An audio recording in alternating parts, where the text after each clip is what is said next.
Nung elementary days ko, may isa akong naging classmate na feeling mayaman talaga siya. As in, pinagkakalat niya na nasa state ko yung mama niya, ganyan.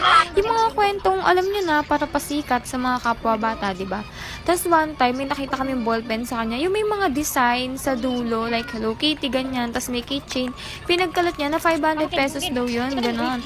Tapos kami naman mga ututo, di naniwala kami, tapos namangha kami. Tapos one time, may mga visitor kasi na pumapasok, di ba, yung mga nagtitinda ng ballpen. Pagpasok ng visitors, agad niya pinakita yung ballpen na binibenta niya. Nagulat kami kasi kapareho ng ballpen nung nagkaklasiko na feeling mayaman nga. Kaso, yung design iba. Kasi 'di ba yung sa kanya Hello Kitty, tapos yung binibenta ng visitors is Stitch yung design niya, yung sa dulo.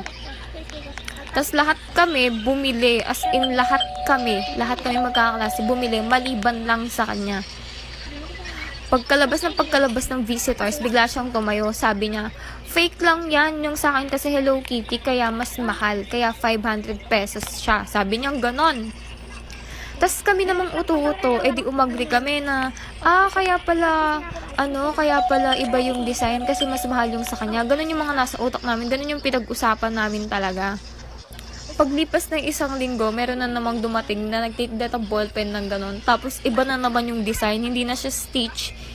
Pero, hindi rin siya Hello Kitty. Basta ibang cartoon siya. Hindi ko na maalala. Pero, same na same pa rin siya. Tapos, yung nasa utak namin, ganon pa rin na baka nga kaya mahal yung sa kanya kasi kakaiba, ganon. Kiniling namin na nag-iisa lang yung design na ganon. Ganon yung nasa utak talaga namin.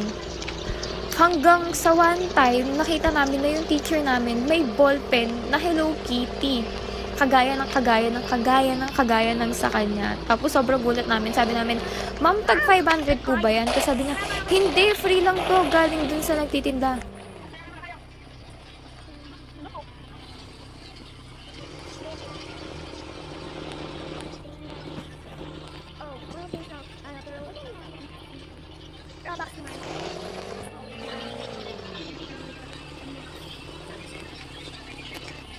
So guys, let's go to school now.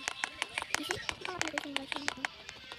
At ako dito yung kaninang new student at ako rin ang mag-check sa isang nila. Sabihin na sabihin. Good morning. Sabihin na. Pero parang wala kami class. Wala lang ba? Isip naman natin, ayan, gano'n kami.